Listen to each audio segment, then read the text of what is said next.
मज प्रेम सर्व काळ. इतकं प्रेम देईल बघ, इतकं वैर धरलंस त्याच्याशी पण तुला प्रेम दिलं, तुझं दुःख दूर केलं, तुझी वेदना दूर केली. तू जर त्याचं खरंच नाव घेशील तर तुला काय काय मिळेल अवले. अगं नाम आणि रूप दोन्ही सुद्धा व्यवहारामध्ये फार गरजेचं आहे. कसं गरजेचं आहे आहे की नाही. दोन माणसं बस उभी आहेत, तिसरा माणूस त्यांच्यातलाच तिथं उपस्थित नाही, पण त्याच्याविषयी जर बोलायचं असेल तर त्याच्या नामाचा उल्लेख करावा लागतो, किंवा त्याच्या नाव आठवत नसेल तर त्याच्या रूपाचा. काही गुण आहेत बाबा, कसा दिसतो, काय आहे काय आहे. जावई बापू सासरवाडीला गेले होते बरं का, आणि सासूबाईंच्या आवडीचा फार विषय, जुन्या सगळ्याच माता भगिनींच्या आवडीचा विषय जुने कीर्तनकार सांगायचे, शेण साय शेवई आणि जावई असं काहीतरी होतं बघा, बरोबर ना. 4 गोष्टी फार आवडीच्या. म्हणजे साईवर इतकं प्रेम ते आजही असतं, नाही असं नाही. पंगत अचानक बसली, जेवायला माणसं आली, दूध मागितलं, लहान पातेलं नाही मिळालं तर आपण डायरेक्ट मोठं पातेलं बाहेर घेऊन येतो, पण ती साय फुंकून फुंकून धुंकी पडली तरी चालेल, पण साय नाही ताटात पडू देणार आम्ही, बरोबर आहे की नाही. आता तुम्ही म्हणाल ताई तुम्ही महिला असून आमची निंदा करता का. निंदा नाही करत आहे, मी आता सांगते की हे असं का करतात आमच्या माता भगिनी. ती साई काही स्वतःला खायची असते नाही, ती साई जमवून जमवून तिला छान विरजण लावून तिचं दही म्हणतं मस्त साईचं, त्याच्यानंतर छान त्याचं ताक करायचं मस्त लोण्याचा असा खमखमीत मस्त खमंग गोळा, आणि मग त्याचं इतकं खमंग तूप तयार होतं. आणि ते तूप स्वतः खातो का आपण. नाही, आपले पती आपली लेकरं आपलं घर पुष्ट व्हावं दष्ट त्यांच्या पोटात जावं हा त्याग आहे. म्हणून जगातली सगळ्यात मोठी डिग्री आहे गृहिणी बरं का. आता टाळ्या वाजवायला हरकत नाही यांच्यासाठी. म्हणजे या देशातल्या प्रत्येक गृहिणीचं प्रत्येक घरावर खूप मोठं कर्ज आहे बरं का, खूप मोठं कर्ज आहे. म्हणून त्यांचा मोठेपणा तुम्ही अजिबात नाकारायचा नाही. ती लक्ष्मी आहे तुमच्या घरामधली. जशी पांडुरंगाच्या सोबत रुक्मिणी आई प्रतिष्ठित आहे ना, तशी प्रत्येक घरामधली ती रुक्मिणी माता आहे. तिच्याशिवाय संसाराला पूर्णत्व नाही. नवे तुमच्या घरातली नात, तुमची मुलगी, तुमची सुनबाई, तुमची पत्नी, तुमची कुणी असू दे, ती लक्ष्मीच्या पावलांनी घरामध्ये आहे. त्यामुळे तिचा सन्मान राखूया. फार कौतुक करा असं मी तुम्हाला अजिबात म्हणत नाही, पण निदान एखादा चहाचा घोट प्यायल्यानंतर म्हणा तर नुसतं बाई छान झालाय ग.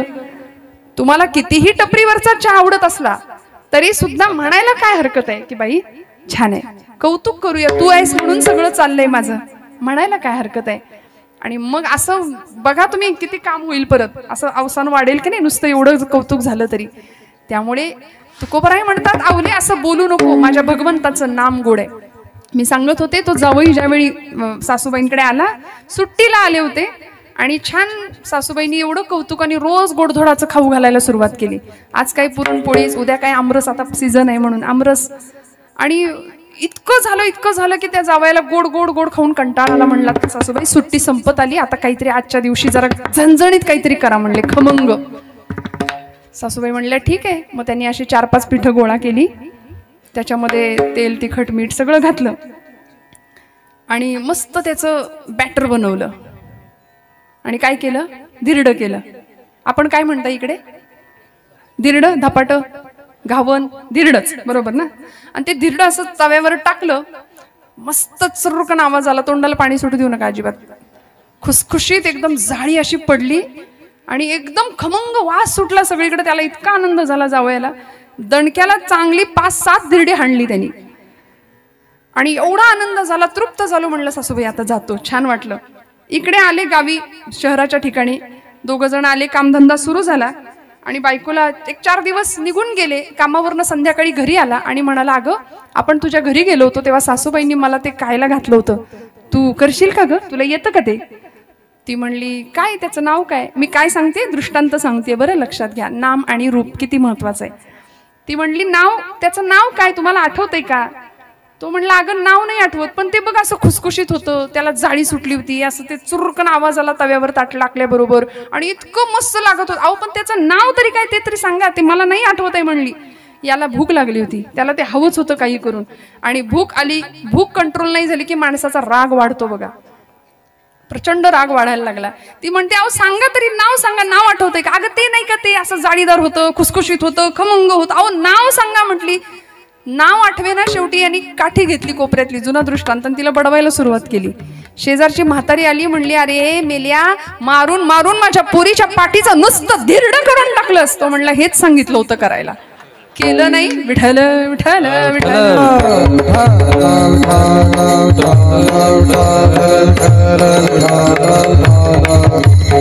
आणि म्हणून ही वेळ आली म्हणाले. त्यामुळे व्यवहारात जसं नाम आणि रूप दोन्ही गरजेचं आहे, तसं अध्यात्मामध्ये गोड तुझे रूप, गोड तुझे नाम, देई मज प्रेम सर्व काळ. किती प्रेमळ आहे, किती गोड रूप आहे. चंद्राहुनी शीतल, रविहुनी सोज्वळ. चंद्राहुनी शीतल, रविहुनी सोज्वळ. चंद्राहुनी शीतल, रविहुनी सोज्वळ. चंद्राहुनी शीतल, रविहुनी सोज्वळ. तेणे माझा केवळ, तेणे माझा केवळ वेरियले. चंद्राहुनी शीतल, रविहुनी सोज्वळ. चंद्राहुनी शीतल, रविहुनी सोज्वळ. चंद्राहुनी शीतल, रविहुनी सोज्वळ. चंद्राहुनी शीतल, रविहुनी सोज्वळ. अमृताहुनी स्वादू,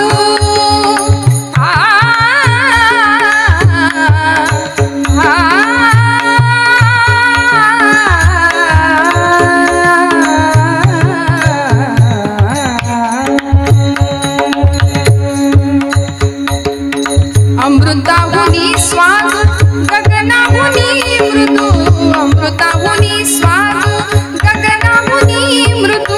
रूपाचा नंदू, रूपाचा नंदू वर्णू मी काय. चंद्राहुनी शीतल, रविहुनी सोज्वळ. चंद्राहुनी शीतल, रविहुनी सोज्वळ. चंद्राहुनी शीतल, रविहुनी सोज्वळ. चंद्राहुनी शीतल, रविहुनी सोज्वळ. नाथांनी भगवंताचं केलेलं हे वर्णन आहे बरं. एकनाथ महाराजांचा अभंग आहे. श्रीमद भागवत ग्रंथामध्ये देव किती सुंदर आहेत त्याचं वर्णन स्वतः रुक्मिणी मातेनी स्वयंवराच्या प्रसंगात पत्र पाठवलं होतं देवाला आणि म्हणाली होती, श्रुत्वा गुणान भुवन सुंदर शृण्वतांते. त्रिभुवनात सुंदर आहेस. निर्विश्य कर्ण विवरैर हरतोंग तापम. रूपम दृशम दृशिमतामखिलार्थलाभम. त्वय्यच्युता विशति चित्तम पत्रपम मे. शरच्चंद्र बिंबाननं चारुहासं. शरच्चंद्र बिंबाननं चारुहासं. लसत्कंडलाकांत गंडस्थलांगम. जपाराग बिंबाधरं कंजनेत्रं. परब्रह्मलिंगं भजे पांडुरंगं. परब्रह्मलिंगं भजे पांडुरंगं. असा सुंदर भगवंत राजस सुकुमाराव, किती वर्णन करावं. आता घड्याळ पुढे सरकते. तुकोबराय म्हणतात की देवा, गोड तुझं रूप, गोड तुझे नाम, देई माझं प्रेम सर्व काळ. तू प्रेमाचा आगर आहेस. आणि आता काय कर माहितीये का, तुझं नाम गोड आहे, तुझं रूप गोड आहे, पण आता तुझा आणि माझ्यातला दुरावा मला सहन नाही होत. आता ये आणि माझ्या हृदयात बस. विठो माऊलिये हाची वरदे. विठो माऊलिये हाची वरदे. विठो माऊलिये हाची वरदे. विठो माऊलिये हाची वरदे. विठो माऊलिये हाची वरदे. विठो माऊलिये हाची वरदे. विठो माऊलिये हाची वरदे. विठो माऊलिये हाची वरदे. संचारो निराहे हृदयी माझा. संचारो निराहे हृदयी माझा. गोड तुझे रूप, गोड तुझे नाम. गोड तुझे रूप, गोड तुझे नाम. संचारो निराहे हृदयी माझा. संचारो निराहे हृदयी माझा. गोड तुझे रूप, गोड तुझे नाम. गोड तुझे रूप, गोड तुझे नाम. तुझे नाम गोड. विठो माऊली ये हाची वर देई. संचरोनी राही हृदयी माझे. काय कर भगवंता, आता तुला द्यायचंच आहे ना, तर तू ये आणि माझ्या हृदयात बस. भगवंत हृदयात येतो का हो? येतो, पण त्यासाठी हृदय कसं असलं पाहिजे या अटी आहेत. जेणे विठ्ठल मात्रा घ्यावी तेणे पथ्य सांभाळावी. काय पथ्य आहे? त्या हृदयामध्ये आधीच भाडेकरू बसलेत, आमच्या षडविकार रूपी भाडेकरू बसले. त्यांना आधी हाकलावं लागेल, ते नील स्वच्छ जागा करायला लागेल. म्हणून या मंडपात आल्यानंतर ते काम होतं. इथे आल्यानंतर बघा ना तुम्ही, कीर्तनात आल्यानंतर पहिली गोष्ट माणूस आपलं देहभान विसरतो. काही क्षणाकरता का होईना आपलं वय विसरतो. ब्रह्मीभूत काया होतसे कीर्तनी भाग्य तरी ऋणी देवाईसा. इथे आल्यानंतर डोळे समया होतात, पाय चौरंग होतात, हात बिल्वपत्र होतात आणि हृदय सिंहासन बनून जातं. आणि त्या गाभाऱ्यात मग ईश्वर सर्वभूतानां हृद्देशेर्जुन तिष्ठति भ्रामयन् सर्वभूतानि यंत्रारूढानि मायया. सगळीकडे असलेला भगवंत. उपनिषदकार म्हणाले एको देवः सर्वभूतेषु गूढः सर्वव्यापी सर्वभूतांतरात्मा असा असला तरी सुद्धा तो भगवंत कुठे असतो? हृदयामध्ये येतो. या हृदयामध्ये मी रामू असता सर्व सुखांचा आरामू परिभ्रांतासी कामू विषयावरी. हृदयामध्ये भगवंत आहे. मग त्याची आठवण, त्याची जाणीव करून घ्यावी. हे तुमचं माझं कर्तव्य आहे. तुकोबराय म्हणतात देवा लांब राहू नको, माझ्या हृदयात ये. माझ्या हृदयात तुला यावं लागेल. भगवंत हृदयात आहे पण आम्हाला जाणवत नाही. त्याकरता काय करावं लागेल? त्याची जाणीव करून घ्यावी लागेल. आचार्य अत्रे नावाचे साहित्यिक होऊन गेले पुण्यामध्ये. कोडीत नावाचं गाव त्यांचं, पुरंदर तालुक्यातलं. प्रल्हाद केशव अत्रे असं त्यांचं नाव. मराठी साहित्यातलं खूप मोठं नाव आहे. अत्र्यांचं एक पद आहे. लोकांना वाटतं तो तुकोबांचा अभंग आहे, पण त्याच्या शेवटी तुका सांगे मूढ जना असं लिहिलंय, पण तसं नाहीये. त्यांचा अभंग आहे, जशी उसात हो साखर तसा देहात हो ईश्वर. उसामध्ये साखर जशी आहे तसा देहात ईश्वर आहे. जसं दुधामध्ये लोणी तसा देही चक्रपाणी. देह देवाचे मंदिर, देह देवाचे मंदिर, देह देवाचे मंदिर, देह देवाचे मंदिर, देह देवाचे मंदिर, देह देवाचे मंदिर. आत्मा परमेश्वर, परमेश्वर, देह देवाचे मंदिर, देह देवाचे मंदिर, देह देवाचे मंदिर. दुधामध्ये लोणी. दुधात लोणी आहे का? आपण जागे आहेत का? सगळे जागे आहेत ना? दुधात लोणी आहे का? नाही आहे. दिसतं का? नाही. मग ते दिसायचं असलं तर अगदी प्रक्रिया करावी लागेल. विरजण लावण्यापासून ते ताक घुसळेपर्यंत मग लोण्याचा गोळा येईल. जसं दुधातलं लोणी दिसण्याकरता प्रक्रिया आहे. जसं दुधामध्ये लोणी तसा देही चक्रपाणी. दुधातलं लोणी दिसायला जसं घुसळावं लागतं तसा देहातला देव दिसायला सुद्धा घुसळावंच लागतं. आणि घुसळणं म्हणजे दुसरं तिसरं काही नसून भजन आहे. भजन म्हणजे घुसळणं आहे. फिजिक्सचा, भौतिक शास्त्राचा एक सिद्धांत, एनर्जी ज्यावेळी आपण सेंट्रलाइज करतो त्यावेळी ऊर्जा जास्त सघन केली की ती जास्त शक्ती देते. विजेवर, त्या काय म्हणता, वाफेवर चालणारं इंजिन, चहाच्या किटलीतनं वर येणारी वाफ सगळ्यांनी पाहिली होती. पण ती वाफ एकत्र केली तर इंजिन चालेल हे एका शास्त्रज्ञाला कळलं. मग रेल्वे धावली. वारा एकत्र केला तर वीज तयार झाली पवनचक्कीच्या माध्यमातून. तशी ऊर्जा तुमच्या माझ्या हृदयामध्ये, देहामध्ये प्रचंड भरून दिली आहे देवानी. आम्ही ती कधी वापरत नाही, आम्हाला ती माहितीच नाही. म्हणून आमच्याकडे जागृती नाही. मनाचं मरगळले पण आमच्याकडचं संपेना. आणि ते मरगळले पण जायचं असेल ना तर आजचा 1 मेचा दिवस आपल्याला विसरून चालणार नाही. महाराष्ट्र ही संतांची, वीरांची, शूरांची भूमी आहे. महाराष्ट्र दिवस आहे आजचा, कामगार दिवस आहे. आम्ही सगळे मरगळलेल्या अवस्थेमध्ये का आहोत? का हे सण उत्सव साजरे करायचे? का हे दिवस साजरे करायचे? कारण बरीच लोक आमच्या महाराष्ट्राला नावं ठेवतात बऱ्याचदा. बरं, येऊन तर इथंच येतात सगळी, कोरोनामध्ये काही मंडळी, परकी मंडळी इथं राहत होती, पोटा पाण्यासाठी जगत होती. पुण्या मुंबई सारख्या ठिकाणी महाराष्ट्रामध्ये सुरक्षित वाटतं. महाराष्ट्रात कोरोना आला, सगळी आपापल्या घरी गेली. गेला कोरोना, परत सगळी आली. म्हणून तर मुंबईमध्ये असं म्हणतात, ऊ रे, प रे, द रे. मी रेल्वेचं म्हणते बरं का, सगळे ऊ प रे, विठ्ठल विठ्ठल विठ्ठल.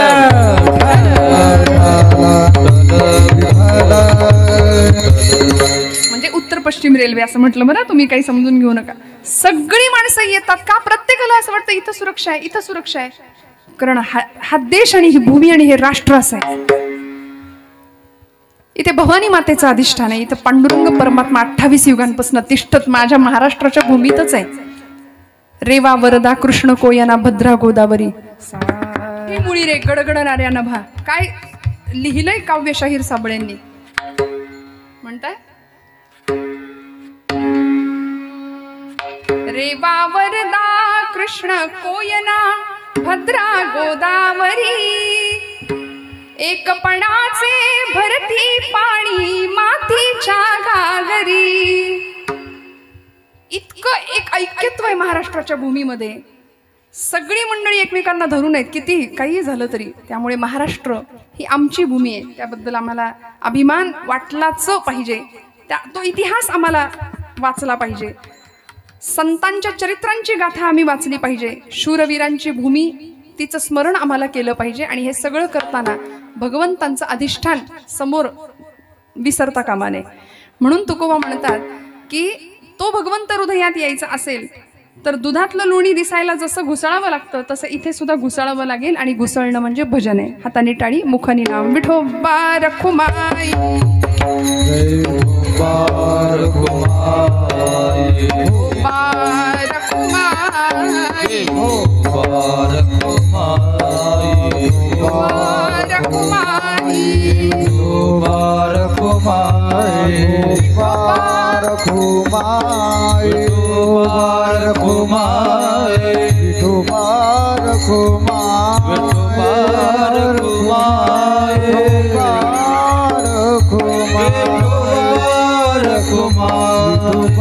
विठोबा रखुमाई, विठोबा रखुमाई, विठोबा रखुमाई, विठोबा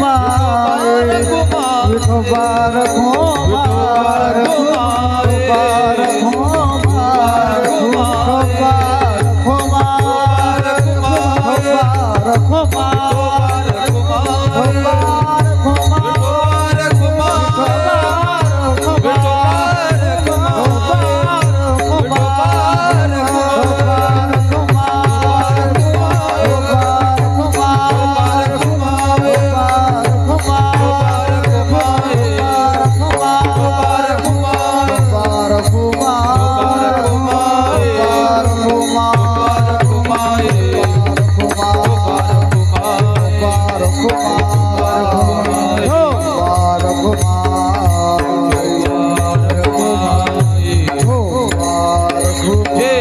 विठोबा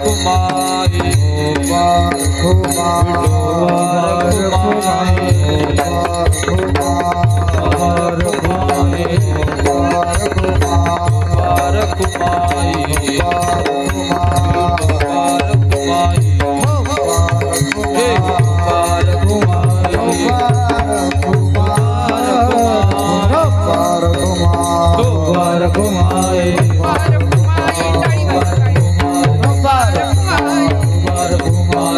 रखुमाई,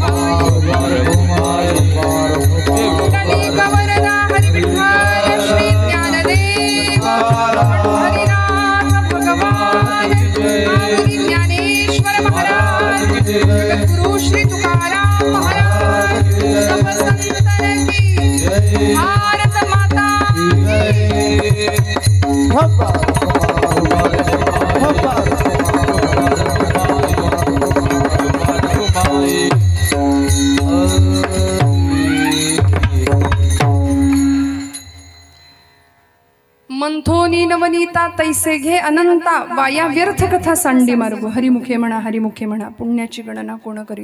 तुकोबांनी हेच नाम मागितलं, याच रूपाची आवड मागितली, हेच रूप डोळ्यांना दिसू दे हे मागणं मागितलं.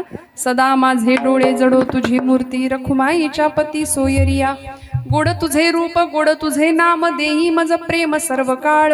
विठू माऊली ये हाची वर देई संचरोनी राही हृदया माझी. गोड तुझे रूप गोड तुझे नाम देई मज प्रेम सर्व काळ.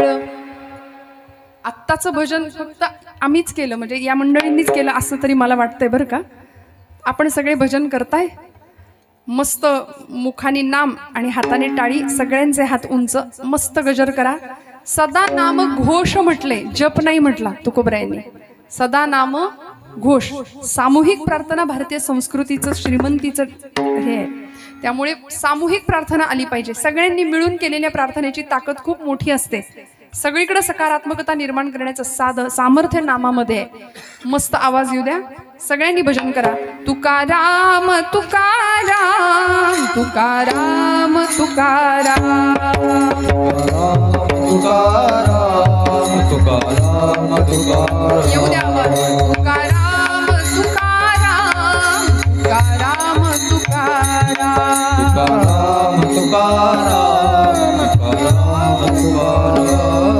तुकाराम तुकाराम तुकाराम.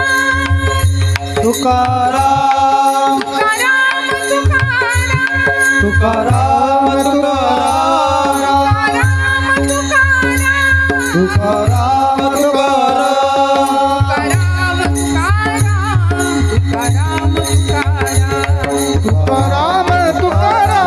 तुकाराम तुकाराम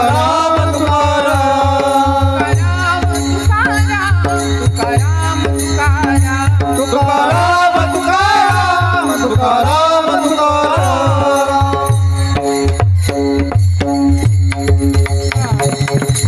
काही मंडळी भजन करतात नाही असं नाही, पण आपलं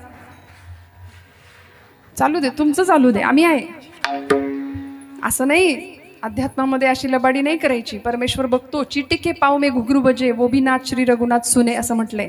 त्याचं आमच्याकडे फार लक्ष असतं. आम्हाला वाटतं त्याला काय कळतंय, देवाला काय कळतंय, पण असं नाही. जागृतपणे अध्यात्म आणि व्यवहार दोन्ही झालं पाहिजे.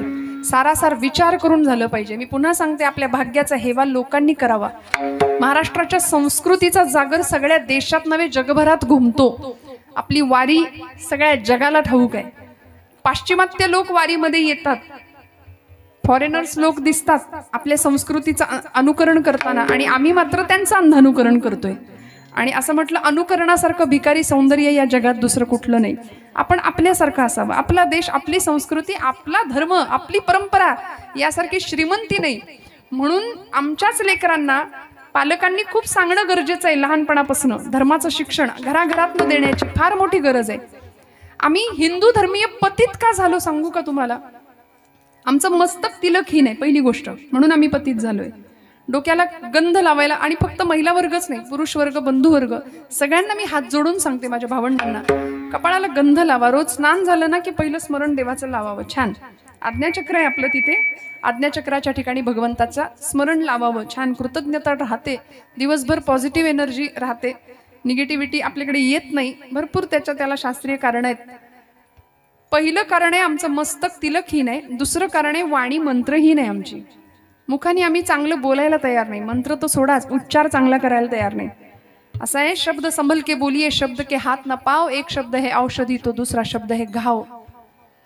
25 वर्षापूर्वी अमुक अमुक अमुक लग्नात मला हलकी साडी दिली काय, हे आम्ही 25 वर्ष ते रडगाणं गात राहतोय. सोडून देऊया काही गोष्टी. बरोबर.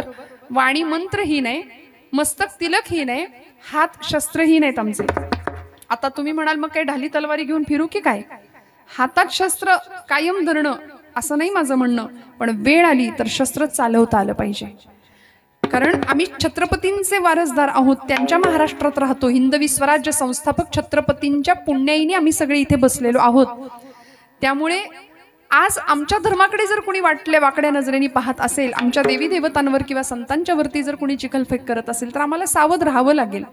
एखादं टोळकं रस्त्यावरून जाणाऱ्या मुलीची छेड काढत राहतं आणि आम्ही जर दात काढत बसू, आम्ही तरुण असून सुद्धा, तर आमच्यासारखे नतद्रष्टा आम्ही छत्रपतींचं नाव घेण्याची सुद्धा आमची पात्रता नाही. तिथे आम्हाला शस्त्र हातात घ्यावा लागेल. आज आमची परिस्थिती अशी की रक्त बघितलं की चक्कर येते पोरांना. सीमेवर आमची पोरं जाणार कधी, लढणार कधी? आमच्या सातारा जिल्ह्यामध्ये अख्खं एक गाव आहे, मिलिटरी अपशिंग नाव आहे त्याचं. घरटी माणसं मिलिटरीतच जातात तिथली. वर्षातनं कितीतरी प्रेत गावात येतात. आपण कल्पना करा, गावाचं अख्खं नावच म्हणजे मिलिटरी अपशिंग असंच नाव आहे त्या गावाचं. सगळी मुलं, सगळी पिढ्यान तिकडे आहेत. सीमेवर लढताना काय पद्धतीचं शौर्य आणि धैर्य बाळगावं लागेल, जे आमच्या मावळ्यांकडे होतं. आता आम्ही गणपती उत्सव, नवरात्र उत्सव आले की पोरांना ते लिंबू देतो, चमचा देतो आणि लावतो पळायला. काय त्याच्यातनं पराक्रम शिकणार आहेत मुलं? कुठलं स्तोत्र माहिती नाही, अथर्वशीर्ष नाही, विष्णू सहस्रनाम नाही, रामरक्षा नाही, पोरांना माहिती नाही. टीव्हीतली गाणी, पिक्चरची, वरातीच्या समोरची गाणी लगेच पाठवतात, लगेच आम्ही ताल धरतो त्याच्यावर. पण ह्या सगळ्याचा जागर घराघरात झाला पाहिजे, तर आम्ही हिंदू म्हणू. आमचं मस्तक तिलकहीन आहे, आमची वाणी मंत्रहीन आहे, हात शस्त्रहीन आहे आणि मन श्रद्धाहीन आहे. विठ्ठल विठ्ठल.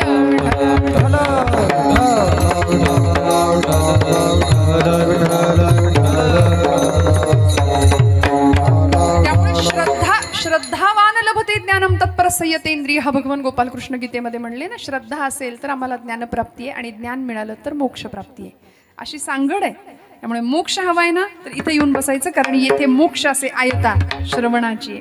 आयता मोक्ष आम्हाला संतांनी कीर्तनात आणून दिला. माऊली म्हणतात, येथ मनाचा मारू न करता, इंद्रिया दुःख न देता, येथे मोक्ष असे आयता श्रवणाची.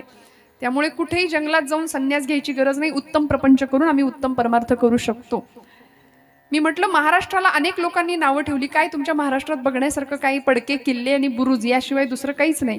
म्हटलं, इथल्या महाराष्ट्राच्या बुरुजांनी स्वतःच्या छाताडावर शत्रूच्या तोफांचे गोळे झेललेत. इथे रक्तरंजित असा इतिहास आहे या महाराष्ट्राच्या भूमीला. म्हणून तर आमचे तान्हाजी ज्यावेळी गेले होते चांदीच्या वाटीत अक्षता घेऊन आई आई तुळजाभवानीकडे किंवा छत्रपती शिवाजी महाराजांकडे आणि जिजाऊ माँसाहेबांकडे, तेव्हा जिजाऊ माँसाहेबांनी विचारलं, तान्ह्या बऱ्याच दिवसांनी आलाय, तुला ओवाळते मी. म्हणून ताट केलं औक्षणाचं आणि ओवाळलं तानाजी मालुसरांना. तानाजी म्हणतात, आई तुला आता ओवाळणी घातली पाहिजे मला. काय घालू ओवाळणी सांग? काय घालू ओवाळणी राजमाता तू ग महान, काय घालू ओवाळणी राजमाता तू ग महान. शिवा बसला सामोरी ओवाळील प्रेमान, शिवा बसला सामोरी ओवाळील प्रेमान. आता ओवाळणी काय घालू म्हटल्यानंतर जिजा मातोश्री म्हणतात, तान्या ओवाळणी द्यायची आहे का? दे. काय महाराष्ट्र आणि काय महाराष्ट्राचा इतिहास आहे श्रोते हो आमचा. काय ओवाळणी अवघड, काय ओवाळणी अवघड, अवघड द्यावा कोंढगड, अवघड द्यावा कोंढगड. वहिरे तुझ्या पुढं वा कबिल मानजी, वा कबिल मानजी, वा कबिल मानजी. छत्रपतींनी सांगावं, मासाहेब काय करतात? त्यांच्या पोराच्या लग्नाचं निमंत्रण द्यायला आलाय तो आणि त्याला मोहिमेवर पाठवतात. एवढं ऐकलं तानाजी मालुसरेंनी. अहो, इतिहास सांगतो, तानाजी मालुसरेंची न्याहारी ऐकून ठेवा. न्याहारी बर का, म्हणजे ब्रेकफास्ट, नाश्ता 65 भाकऱ्यांची न्याहारी होती. कुणाची? तानाजींची. हे माझ्या पदरचं नाही, आपलं ऐकूनच पोट भरतंय. 65 भाकऱ्या फक्त न्याहारीला खायचे. म्हणून तर कोंढाणा सर झाला आणि गड आला पण सिंह गेला, हा इतिहास घडला महाराष्ट्राचा. तानाजी मालुसरांनी सांगितलं, नाही राजा, ही वाटी ठेवली खाली, आता इमान इथं तुझ्या पायाशी राखलंय ना, बास. आधी लगीन लावीन कोंढाण्याचा,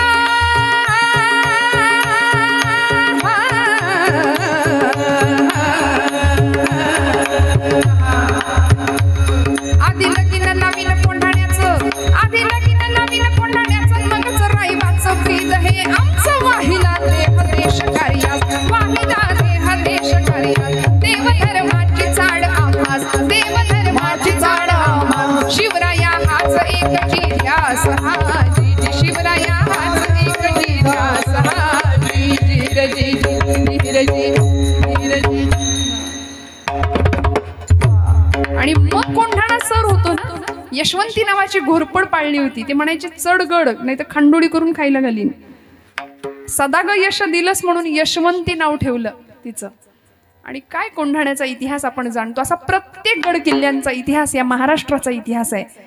त्यामुळे आजच्या दिवशी या महाराष्ट्र भूमीला वंदन तर आपल्याला करायचंच आहे. संतांच्या परम पावन स्मृतीला वंदन करायचंय. भगवान पंढरीश परमात्म्याची मूर्ती प्रतिष्ठापना झाल्यामुळे त्या सगुण साकार विग्रहाला जितकं वंदन करता येईल, जेवढं डोळ्यात साठवता येईल तेवढं साठवायचंच आहे. कारण गोड तुझे रूप गोड तुझे नाम देई मज प्रेम सर्व काळ. तुकोबराय म्हणतात विठू माऊली ये हाचीवर देई संचरोनी राही हृदयी माझ्या. तू हृदयात आला पाहिजेस. कारण तुझ्या माझ्यातलं भेद तेव्हा संपेल जेव्हा तू हृदयात येशील. तू आणि मी दोन उरणार नाही असा अद्वैताचा साक्षात्कार मला प्राप्त होईल. आणि हे एवढं सगळं झाल्यानंतर भगवंत म्हणतात तुकोबा अजून काहीतरी मागा, अजून काहीतरी मागा. तुकोबा म्हणतात एवढं सगळं मागितलं, आता मला काही नको. तुका म्हणे काय न मागो अनेका, तुका म्हणे काय न मागो अनेका, म्हणे काय न मागो अनेका, तुका म्हणे काय न मागो अनेका, न मागो अनेका, तुका म्हणे काय न मागो अनेका, म्हणे काय न मागो अनेका, तुका म्हणे काय न मागो अनेका. सुख सर्व आहे तुझे सुख सर्व गोड तुझे रूप गोड तुझे नाम, गोड तुझे रूप गोड तुझे नाम, तुझे पायी सुख सर्व आहे, तुझे पायी सुख सर्व आहे, गोड तुझे गोड तुझे नाम, गोड तुझे रूप गोड तुझे नाम. देई माझा प्रेमा सर्व काळ, देई माझा प्रेम सर्व काळ,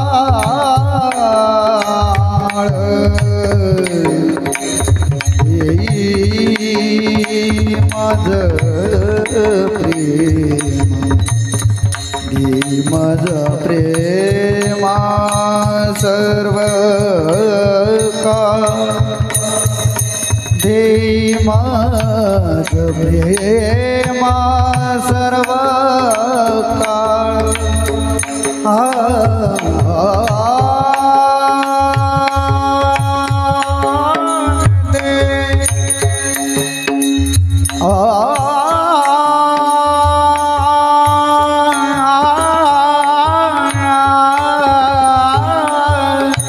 देई माझा प्रेमा सर्व काळ, देई माझं प्रेम सर्व काळ.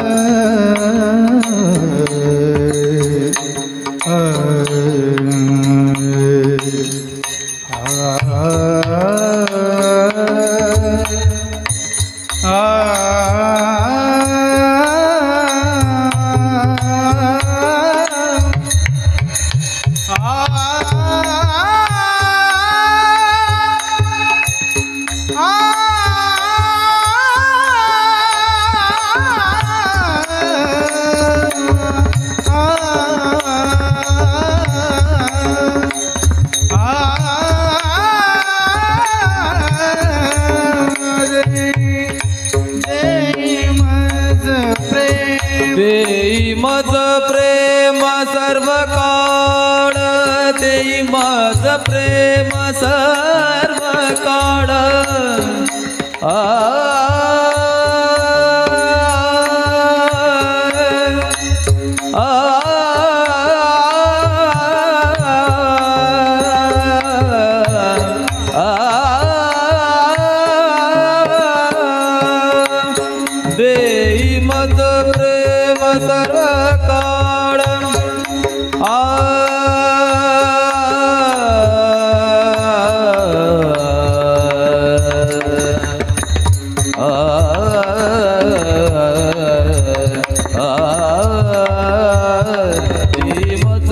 प्रेम सर्व काळ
देई माझा प्रेम सर्व देई माझं प्रेम सर्व काळ गोड तुझे रूप गोड तुझे नाम गोड तुझे रूप गोड तुझे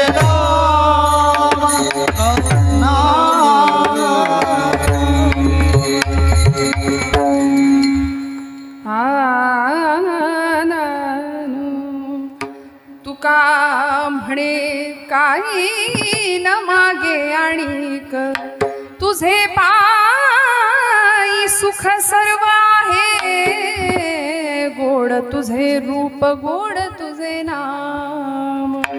महाराजांना सुखाचा नेमका पत्ता माहिती होता बरं का. आम्ही पत्ता चुकलेली माणसं आहे. आम्हाला असं वाटतं सुख संसारात आहे, पण ते सुख संसारात नाही, ते सुख भगवंतांच्या पायाशी आहे. काय सांगू तुझ्या चरणीच्या सुखा अनुभव ठाऊ का नाही तुझं.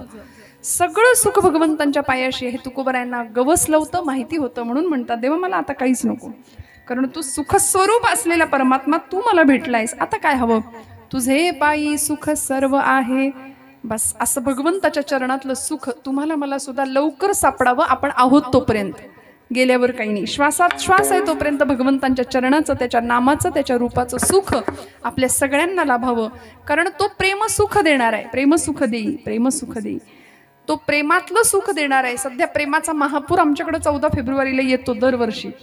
नको त्या विषयांवर आम्ही प्रेम करतो, पण भगवंताच्या सुखाचं प्रेमाचं काय कौतुक करावं जे सकल संतांनी त्याच्यावर केलं. आणि असा अध्यात्म, असा परमार्थ, असा प्रपंच तुमचा माझा जर झाला तर जीवन कृतार्थ अवस्थेला पोहोचल्याशिवाय राहणार नाही. तक्रारी तुम्ही आम्ही सगळेच करतो. आयुष्य म्हटलं की प्रारब्ध भोग आले आणि ते भोग भोगूनच संपवावे लागतात. तक्रार कुणाकडे करायची? सुख देवासी दुःख देवासी सांगावे, सुख देवाला मागावे. तक्रार आम्ही जर प्रापंचिक माणसाकडे केली ना, संसारी माणसाकडे, तर आम्ही फसू बघा. कारण ते ट्रॅफिक जास्त वाढवतात. दुःख प्रापंचिक माणसाला कधीच नाही सांगायचं. संसारी माणूस आलो ना, एकमेकांना चाचपतात ती दोन माणसं. काय कसं काय, बरं चाललंय का? पुढचं माणूस म्हणतं काय बरंच म्हणायचं, ढकलायचं कसं तरी रडत खडत, आणि मग विचारणाऱ्याला इतकं बरं वाटतं चला म्हणजे आपलंच बिघडलंय असं काही नाही, त्याचंही बिघडलंय. त्यामुळे कधी संसारी माणसं ते ट्रॅफिक जास्त वाढवतात. आपण आपल्या दुःखाने नाही, इतरांच्या दुःखाने दुःखी झालं पाहिजे असं संवेदनशील अंतःकरण संतांच्या कृपेने तुम्हाला मला प्राप्त होईल. त्यामुळे संतांची कृपा राहील. भगवंताकडे मागणं असं मागावं, वास्तविक त्यानं सगळं दिलंय, सगळं दिलंय. जे दिलंय त्याविषयी त्याच्याबद्दल कृतज्ञता ठेवून आमचं जीवन जर आचरण आम्ही केलं तर निश्चित भगवंताची कृपा झाल्याशिवाय राहणार नाही. व्यवहारिक आणि आध्यात्मिक पातळीवरची श्रीमंती आम्हाला प्राप्त झाल्याशिवाय राहणार नाही. उत्तम नीतिमत्ता, आचरण शुद्ध, अंतःकरणाची जर शुद्धता असेल ना, तर मी नेहमी एक वाक्य बोलते, माझ्यावर विश्वास ठेवा. मी हात जोडून सांगते, परमेश्वर काटा सुद्धा टोचून न देण्याची जबाबदारी घेतो. परमेश्वर आपल्याला सांभाळतो. आपण जर म्हणू श्रद्धेने निष्ठेने त्याच्या चरणावर जाऊ ना, तर भगवंत आपल्याला सांभाळतो. तो अगदी तुमच्या समोर येऊन उभा नाही ठाकणार. काही ना काही, कुणाच्या ना कुणाच्या रूपाने तो तुमच्या समोर येईल. काही ना काही तुमच्या जीवनातलं अडचण दुःख दूर झाल्याशिवाय राहणार नाही. फक्त निष्ठा हवी, श्रद्धा हवी.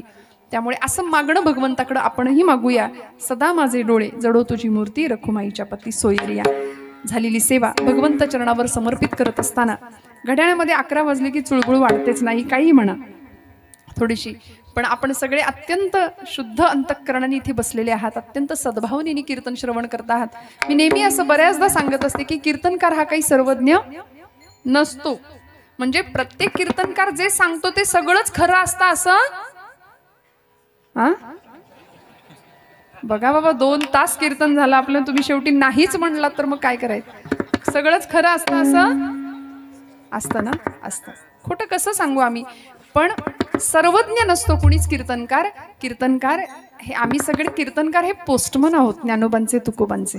आम्ही पत्र घेऊन आलोय ज्ञानोबांचं, ते तुम्हाला द्यायचं, तुकोबांचं ते तुम्हाला द्यायचं, आणि मग पत्रातला मजकूर संत वाङ्मय आपण सगळ्यांनी वाचायचं. काय झालं माहितीये का, एक म्हातारी आजी छान मुलाला लहानाचं मोठं केलं, प्रचंड हाल कष्ट भोगून लहानाचं मोठं केलं बाळाला. पती निघून गेला होता. विधवा बाईनी मुलाला मोठं केलं, आणि मुलगाला एवढंच नाही, परदेशी पाठवलं शिकायला. परदेशी पाठवलं, ऐका एवढंच सांगणार आहे, संपलंय कीर्तन माझं, काळजी करू नका. परदेशी पाठवलं, तो भेटायला येतच नव्हता. 4 वर्ष झाली तरी भेटायला येईना. पहिली 2 वर्ष कशी बशी तिने काढली जवळच्या पैशांवरती. 3ऱ्या वर्षी ती भीक मागायला लागली. आई भीक मागायला लागली. सगळ्यांनी नावं ठेवायला सुरुवात केली. आजी काय हो, एवढं शिकवलं, हाडाचं काढं केली, रक्ताचं पाणी केलं, जीवाचं रान केलं, मुलाला मोठं केलं, वाढवलं, परदेशात पाठवलं, आणि भीक मागायची पाळी आली. मुलगा पाठवत नाही तुम्हाला काही? ती म्हातारी आजी म्हणली, पाठवत नाही असं नाही म्हणली, मला भेटायला येत नाही हे खरं आहे, पण काहीतरी पाठवतो म्हणली. काही जुना दृष्टांत, काहीतरी पाठवतो, अशा कागद आहेत म्हणाली. ती कागद मी सगळी घरात जपून ठेवली आहेत. जाऊन बघितलं तर ते दरवर्षी आलेले 10-10, 50-50 हजाराचे चेक होते, आणि ते असे लावून टांगून ठेवले होते. तिला माहितीच नव्हतं की ह्याच्यातून धन मिळणार आहे आपल्याला. मला हा दृष्टांत याकरता सांगावासा वाटला जाता जाता की आपल्या घरामध्ये ग्रंथांच्या रुपयाने करोडो रुपयांचे चेक आहेत, तरी सुद्धा आम्ही भीक मागतो बाहेर. मला क्षमा करा. आम्ही कशाला दुसऱ्यांचं खरकट खायचं? ज्ञानोबांची ज्ञानेश्वरी, तुकोबांची गाथा, समर्थांचा दासबोध, नामदेवांची गाथा, सकल संत गाथा सगळं असताना आम्ही नको त्या विचारांच्या मागे का जातो? श्रीमंती भरपूर आहे आपल्याकडे, श्रीमंतीचं भान ठेवूया, त्यानुसार आचरण करूया. बोलत असताना काही वेडवाकडं गेलं असेल तर मोठ्या अंतःकरणाने क्षमा करा. झालेली सेवा पांडुरंग पंढरीश परमात्म्याच्या चरणी समर्पित करते. आपल्या सगळ्यांच्या आतमध्ये असलेल्या भगवंताला वंदन करते. उत्तम साथीदार, गुणीजन, गायक, वादक, सर्व चोपदार मंडळी, टाळकरी मंडळी, विणेकरी सगळ्यांच्या चरणी कृतज्ञतापूर्वक वंदन करते. आमच्या अनिताताई, त्यांचे यजमान, आणि या कार्यक्रमासाठी मार्गदर्शन म्हणून लाभलेले हरिभक्तीपरायण दोंडीराम महाराज आहेर, हरिभक्तीपरायण प्रशांत महाराज जाधव, हरिभक्तीपरायण समाधान महाराज पगार, आणि माननीय श्री भैयाजी जोशी यांच्या सहकार्याने चालू असलेला हा सोहळा, बरोबर अजून नाही ना कुणाचं राहिलं, सगळ्यांच्या चरणी कृतज्ञतापूर्वक वंदन करते. पुन्हा एकदा सगळ्यांना आपण काय म्हणतात, सकारात्मकतेने जीवनाकडे बघूया. कीर्तनाला जरी उशीर झालेला असला तरी सुद्धा कीर्तनकारावर प्रेम नाही केलं तरी चालेल, या गादीवर आपलं प्रेम कायम ठेवा. मी हात जोडून सांगते आपल्याला, कारण ही निष्ठा या गादीशी ठेवा आपली. कीर्तनकार येतील, लाखो कीर्तनकार आहेत महाराष्ट्रात, लाखोच्या संख्येमध्ये, पण ही गादी अनादी काळापासून चालत आलेली आहे. देवर्षी नारदांची, नामदेवांनी चालवली. त्यामुळे या गादीवरची निष्ठा आपली कायम राहू दे, कीर्तनावरचं प्रेम कायम राहू दे, एवढ्या इच्छेसह सेवेला विराम देते. ज्ञानेश्वरा